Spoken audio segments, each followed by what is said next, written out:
Infosys Q4, doctor Reddy's Q4. Hi friends, stock markets బగ్గుమన్నాయి. కానీ త్వరలో స్టాక్ మార్కెట్స్ అలా బిహేవ్ చేయబోతున్నాయి. ఎలాగెలగా ఆ విషయాల గురించి చూద్దాం. సో Q4 అప్డేట్లో భాగంగా L&T టెక్, ట్రెంట్, సో వీటి గురించి చూద్దాం. అలాగే సో రిజల్ట్స్ తర్వాత HCL టెక్నాలజీస్, టాటా ఎల్ఎక్స్ఐ వీటికి సంబంధించిన రివ్యూస్ ఏంటి, అరబిందో ఫార్మా బైబ్యాక్, జియో ఫినాన్స్కి సంబంధించిన క్రూషియల్ న్యూస్ అప్డేట్ ఇత్యాది విషయాలతో నిఫ్టీ బ్యాంక్ నిఫ్టీ యొక్క కథాగమనంతో వీడియోని సింపుల్గా ముగిద్దాం. ఫ్రెండ్స్, మార్కెట్ అప్డేట్స్ చూసే ముందు సో ఇన్ఫోసిస్ యొక్క Q4 అప్డేట్ చూద్దాం. సో ముందుగా ఏంటంటే మన ఛానల్ వీడియోని మనం అందరం లైక్ చేసుకోవాలి. అలాగే కొత్త వాళ్ళు అయితే కనుక సబ్స్క్రైబ్ చేసి బెల్ ఐకాన్ క్లిక్ చేయాలి, మర్చిపోకండి. చూడండి, ఇన్ఫోసిస్ యొక్క Q4 అప్డేట్ చూద్దాం. సో రెవెన్యూ QOQ అంటే క్వార్టర్ ఆన్ క్వార్టర్ కంపారిజన్లో రెవెన్యూ అనేది 2% పెరిగింది. ప్రాఫిట్ 27.8% పెరిగింది. సో మంచి రిజల్ట్స్నే పోస్ట్ చేసింది. అలాగే లార్జ్ డీల్స్ విన్ అంటే అప్కమింగ్ క్వార్టర్స్ కూడా మంచిగా డీసెంట్గానే రిజల్ట్స్ వచ్చే అవకాశాలు కనిపిస్తూ ఉన్నాయి. అలాగే ఎట్రిషన్ రేట్ అనేది స్లైడ్గా పెరిగింది. ఎట్రిషన్ రేట్ అంటే ఏంటంటే ఎంప్లాయీస్ ఉన్న కంపెనీ నుంచి వేరే కంపెనీకి వెళ్ళిపోయే రేట్ అనమాట. సో అది ఏంటంటే కంట్రోల్గా ఉండాలి. సో అది స్లైడ్గా పెరిగింది, దట్ ఈజ్ ఓకే. అలాగే ఏంటంటే expects to hire 20,000 freshers in financial year 27. ఇది ఒక శుభసూచకం. సో మంచి రిజల్ట్స్నే పోస్ట్ చేసింది. అలాగే strong large deals, so and మనకి అప్కమింగ్ క్వార్టర్స్కి కూడా డోకా లేదు. సో మంచి రిజల్ట్స్నే పోస్ట్ చేసింది, మంచి గ్రోత్ గైడ్లైన్స్లో ఇచ్చారనమాట. సో రిజల్ట్స్ బాగానే ఉన్నాయి అని చెప్పి చెప్పచ్చు. ఇన్ఫోసిస్ యొక్క Q4 అప్డేటు అని చెప్పి చెప్పచ్చు.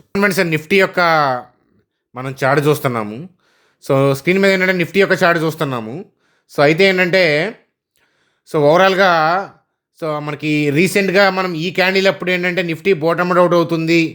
సీజ్ ఫైర్కి సంబంధించిన టాక్స్ రాకముందే ఈ క్యాండిల్ని బేస్ చేసుకొని మార్కెట్లో అప్వర్డ్ మూమెంట్ స్టార్ట్ అయ్యే అవకాశాలు ఉంటాయని అనుకున్నాం.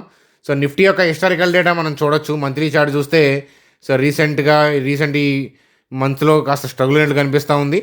అలాగే సో మనకి ఈ లాస్ట్ వీక్స్ నుంచి కాస్త రికవరీ కూడా కనిపించింది కదా మనకి అది.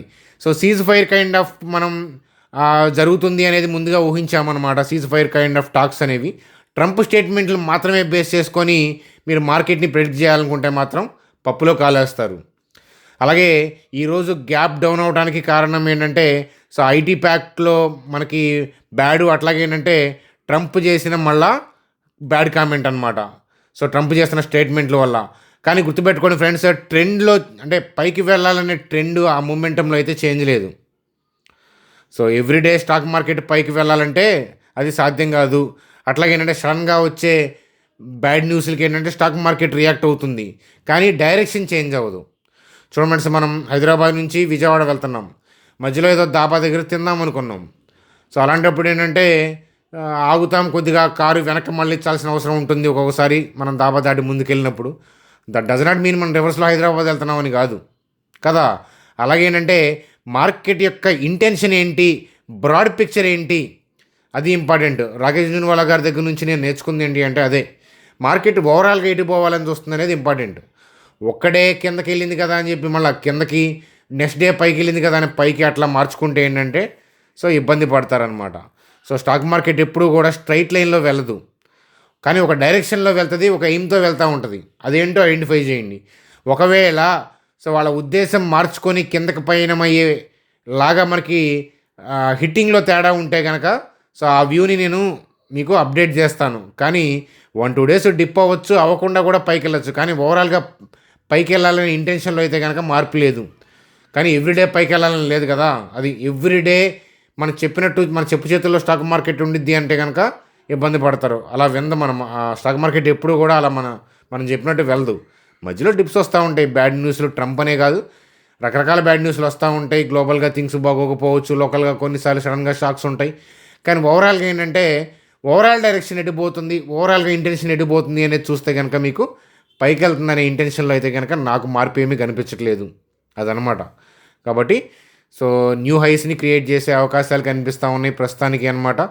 సో ఈ ఇరాను యుఎస్ ఇష్యూ కూడా సమసిపోయే అవకాశాలే కనిపిస్తూ ఉన్నాయి. ట్రంప్ స్టేట్మెంట్లు చూడకండి, ఇంటర్నల్గా జరిగే థింగ్స్ని వాటిని బట్టి అలాగే మార్కెట్ వేసేస్ మనం చూస్తే కనుక అలా ఉందన్నమాట.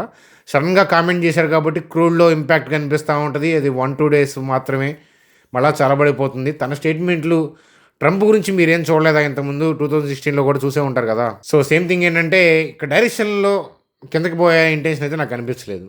అదైతే నాకు అనిపించింది, నా వ్యక్తిగతమైన అభిప్రాయం. చూడమని వీడియోలో చెప్పాయని నా వ్యక్తిగతమైన అభిప్రాయాలు, అందువల్ల మీ ఫైనాన్షియల్ అడ్వైజర్ని కలిసి మాత్రమే డెసిషన్స్ తీసుకోవాలి. చూడమని ఎల్ఎన్టీ టెక్కి సంబంధించిన Q4 అప్డేటు. సో రెవెన్యూ 2.5% పెరిగింది. సో ప్రాఫిట్ అలాగే 9.7% పెరిగింది.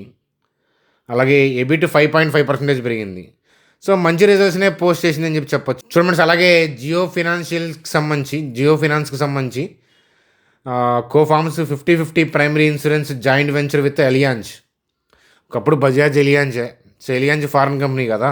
సో దాని తర్వాత వాళ్ళు అక్కడ నుంచి విడిపోయి జియోతో టైఅప్ అయ్యారు కదా. 50-50 అంట. వీళ్ళందరూ కలిసి ఏంటంటే హెల్త్ ఇన్సూరెన్స్లు, జనరల్ ఇన్సూరెన్స్లు ఇట్లాంటివి అన్నీ కూడా ఏంటంటే ఆఫర్ చేస్తారు, అమ్ముతారు, తద్వారా గ్రో అవుతుంది. ఇవన్నీ ఊహించే కదా జియో ఫినాన్స్ పాయింట్ ఆఫ్ వ్యూలో మనం హిస్టారికల్ డేటా చాలాసార్లు స్టడీ చేశాము.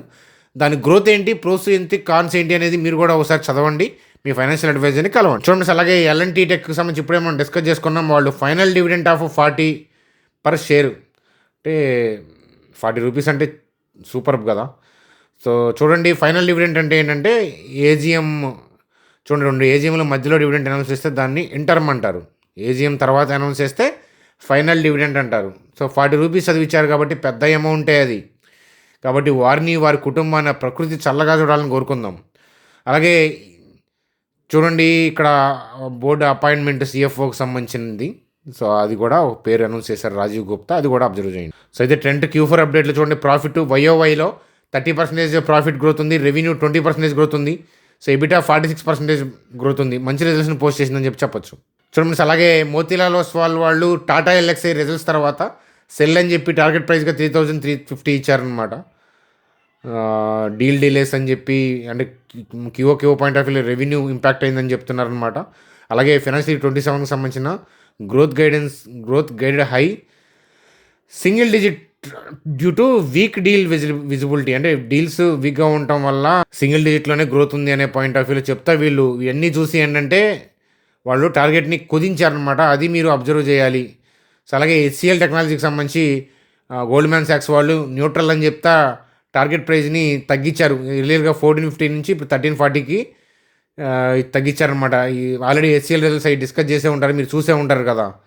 వీక్ క్వార్టర్, అలాగే ఏంటంటే మా డీల్స్ కూడా తక్కువ విన్ అవ్వటం, అలాగే గ్రోత్ కూడా ఫైనాన్షియల్ 27 సంబంధించిన గ్రోత్ కట్ చేయటం అనమాట.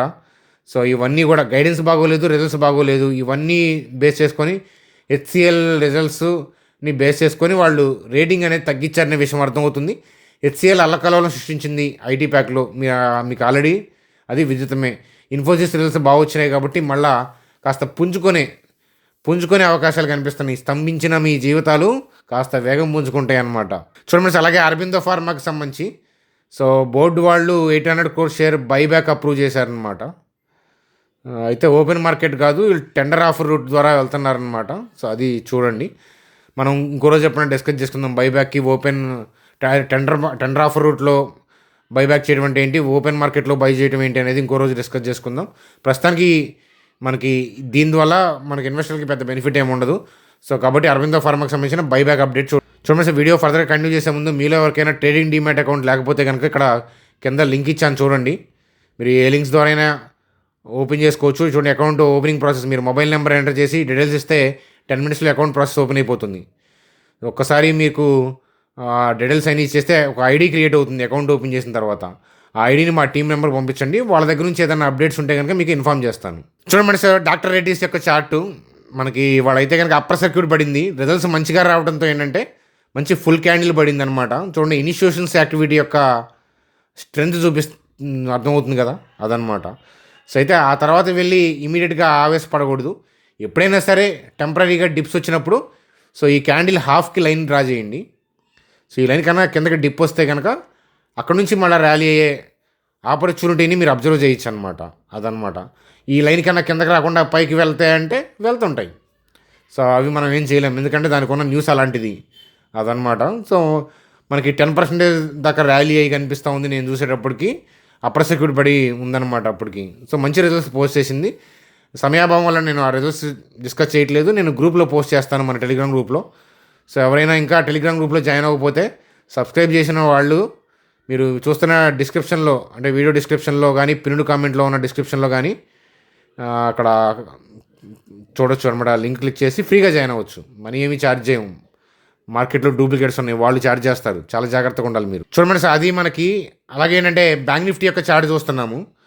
సో బ్యాంక్ నిఫ్టీ యొక్క చార్ట్ చూస్తుంటే కనుక సో మనకి ఇక్కడ సో ఇవాళ వచ్చిన బ్యాడ్ డిప్పే కానీ బ్యాడ్ ఏం లేదు. కానీ అదృష్టం బాగుండి 1-2 డేస్ ఏదైనా బ్యాడ్ డిప్ వస్తే కనుక ఈ లైన్ కన్నా కింద నుంచి మంచి ర్యాలీ వచ్చే అవకాశాలు ఉన్నాయి. కానీ ఇలా డిప్ వస్తుంది అని మనం చెప్పలేం. కానీ ఈ డిప్ వస్తే బాగుండు, వస్తే ఇక్కడ నుంచి పైకి వెళ్ళే మూమెంట్ని అబ్జర్వ్ చేయొచ్చు. సో ఇలా డిప్స్ రాకుండా కూడా పైకి వెళ్ళొచ్చు. ఎందుకని అప్ ట్రెండ్ నడుస్తున్నప్పుడు ఎప్పుడైనా కూడా మళ్ళీ ర్యాలీ స్టార్ట్ అవ్వచ్చు, అదనమాట. సో అది ఫ్రెండ్స్, ఓవరాల్గా ట్రెండ్లో అయితే కనుక ఏం చేంజ్ లేదు. చిన్న ట్రంప్ చేసిన కామెంట్ వల్ల చిన్న కంప్ అంతే మార్కెట్లో. సో అది పెద్ద ఇబ్బంది ఏం పెట్టదనమాట. 1-2 డేస్ డిప్ అయినా అదేమి ట్రెండ్ ఏమి ఇంపాక్ట్ చేయదనమాట. ట్రెండ్ని డౌన్ సైడ్ పుల్ చేసేలాగా ఇంపాక్ట్ ఏదన్నా ఉంటే కనుక అది నేను వీడియో ద్వారా అప్డేట్ చేసే ప్రయత్నం చేస్తాను, అదనమాట. సో అది ఫ్రెండ్స్, మనం వీడియోని లైక్ చేశారు కదా. సో నెక్స్ట్ వీడియో దాకా సెలవు మరి. Bye friends, good day.